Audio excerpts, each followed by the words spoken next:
What's up, guys? Welcome back. I'm going to show you how to get this item right here, the Zipp wings. It's the My Little Pony Zipp wings. You can see this is what it looks like when you wear them. They're actually pretty cool looking, and especially for a free item that you guys are getting as a part of this event. So the game that we're going to is the My Little Pony Visit Maritime Bay. This is the badge we're trying to get. It's in a wing beat, and it says we need to try to play all 5 of the mini games and get a badge in all 5 of the mini games. So I've got the link to the game in the description of the video. So on the left side, you can see it says games, and if you click on one of those of the 5, then basically it's going to show you where to go and find that particular pony so you can do its mission. So you can see when I clicked on that, it has a little picture and a little beacon up there, so you can go to the first pony, and then if you go to it, you can click on play, and you can see on the left side there's like these 3 bars. You basically have to complete enough of these missions in order to get enough points in order to get a badge for each of these 5. So this whole thing's probably going to take you maybe 20 to 30 minutes to get the whole thing.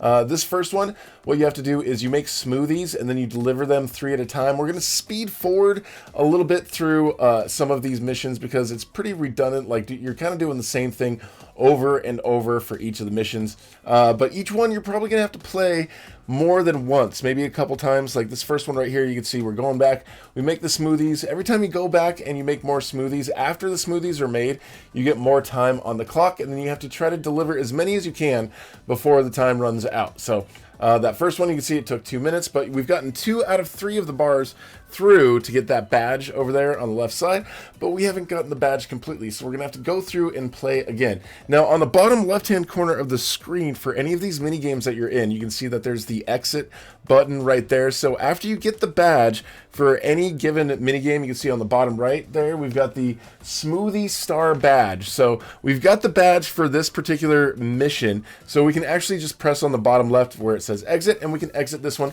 Now on the left, we're going to go to the next one over here. We're going to try to go through them in an order which, like, they're kind of like closest to each other, but you can see if you click on that button, you can see the image right there is just right on the other side of where we were. So we're going to go over here and we're going to do another mini game. So this game, you go in there, you talk to Pip, and then you have to do some sort of dancing thing over here. Now it looks like you have to be on the tiles when they fill up, so, or try to like walk along the tiles as they light up. So what I was trying to do is, as they light up, just try to stand on the tiles that were lit up as they were lighting up, and that seemed to give me points, but I really was only getting like 1 star for each time I was doing this. But yeah, you'll probably have to go through and do this a couple times. You can see I've got just a little bit of the progress done for the badge, but I think I had to go through and play this dancing game like 4 times before I ended up getting the badge. So yeah, just go there, try to stand on the lit areas. Probably a better way to do this, but I'm not sure what it is. I was getting 1 star each time. If you guys are better at this or figure out another way, then yeah, let me know. I just didn't know how I could actually stand in all of those in the amount of time that we've got, but you can see we're just kind of progressing through. We've got 2 out of 3, so we're like 2/3 of the way through the progress for this badge. And you can see right here on the bottom right hand corner of the screen, we've got that pop star badge right there, so we can just click OK, go to exit, and we can exit that one. So we've got 2 out of 5 of the mini games completed. So you can see on the left side, again, we can look at the beacon, and the next one is just right there, right across the way. So like the first 3 of them you can see are like right here. The 4th one that we're going to go to doesn't take very long. Now this 3rd mission, what you have to do is just go and run into these clouds and try to collect as many clouds as you can.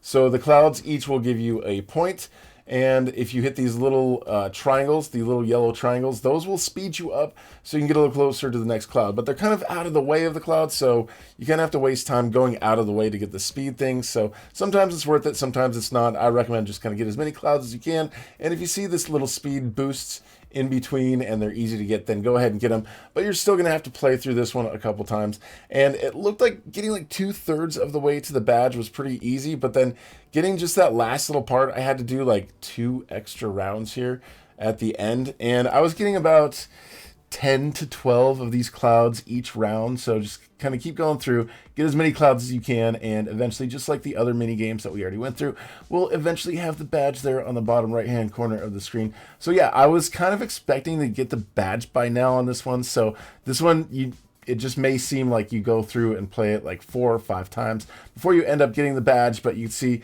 we're going to finally get the badge right there after this round. We've got the Cloud Collector badge as a part of this one on the bottom right-hand corner of the screen. So now what we're going to do is go to the next one, which is probably one of the ones that takes a little bit more of the time. So we clicked on this one, and that one's pretty far away if we go and try to find this one. So yeah, like trying to look around, it's not really in this area, but you can see way back there is where it is. But this other one that's on the bottom is a little bit closer over there and to the right. So we're going to go and try to find this one here on the bottom first. We're going to click on the beacon for that one. And this bridge over here, there's an invisible wall, so you can't actually go through the bridge in order to try to get there. So you have to kind of turn around and then go up around this way. And then this is where we're going to go. Just follow the direction that I'm going in order to find this next one. We're going to click on this one on the right, and we're going to go in this area. And this is a little hide and seek sort of situation here. We're going to go and talk to this pony, and they're going to have you find the critters and Sparky. So the critters are worth 1 point, and the Sparky, I guess, are kind of like a bonus thing. And you can see once you start playing, the critters initially are just right over there, just in front of the pony, and really easy to find. And it looks like the critters do eventually kind of like respawn. You can kind of go back to the pony, talk to it again, and then start the mission again, and eventually those critters that you did find will respawn, but you're gonna have to kind of go around. It's all in this wooded area, and this just kind of follow the trails. I found that usually these critters are located kind of along the side of the trails, and you might have to kind of go a little bit further back to find some of these critters. But each time you go through like a mission, you can see we've got on the bottom, we've got 8 out of 10. We've got 9 out of 10, and then you can see like how far you are in the progress for that given mission, and all the different things that you're supposed to find. So we're just kind of speeding through here. The critters are a little bit more difficult to find, but we found 10 out of 10 right there. And then we've got down there on the bottom right, we've got the Trot and Spot badge for this one. So now we've got 4 out of 5 of the mini games done. We've just got one more mini game to go, guys. So first we have to find our way out of this little forest wooded area, and then we're going to go to the next pony, which is kind of like on the other side of the map. So yeah, just kind of find your way out of here, and then you can see in the back right, we've turned on that beacon, and you can see the image right there, the little icon for where you're supposed to go. So just keep running back there to where this next one is. It's going to be another scavenger hunt situation, kind of like this last one, but this one's, I guess, I don't know. They're both pretty difficult, really, as far as the scavenger hunts. But I think this next one, you kind of explore a little bit more of the map in order to find everything. So we're going to go back a little bit further, and you can see right down there, we've got the NPC to talk to. So we're going to go and talk to Izzy, and it says, help me find supplies for the arts and crafts. So there's going to be a spoon, yarn. Basically, you find one, and then after you find one, then the next one respawns, and you can see like when you can go and interact with them, you can press the E button in order to interact with all the different pieces. But the next one, it looked like it was like right out in front of them, and I just couldn't find it, but it's like right there, right in front of the NPC. So you can see this first one I was looking for a while, and the first several of these ones that you're looking for are going to spawn like right in front of the NPC, but then you're going to have to travel around to find some of these other ones. So you can see right there, we got the yarn, we got the next one.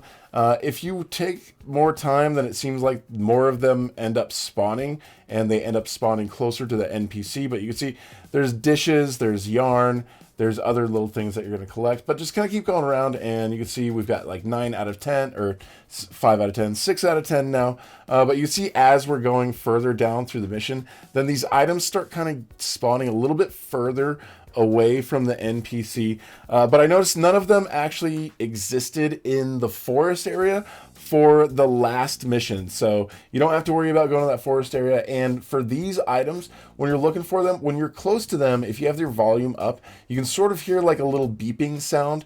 And there is a map next to the NPC right there. And I think if you kind of go to where the star is, then that kind of shows you where like the next item is, because that's where the star was here on this map. And then that's where the next item was right there. So we got 9 out of 10. We just need to get one more, and looking here at the star, looks like that's up here as well.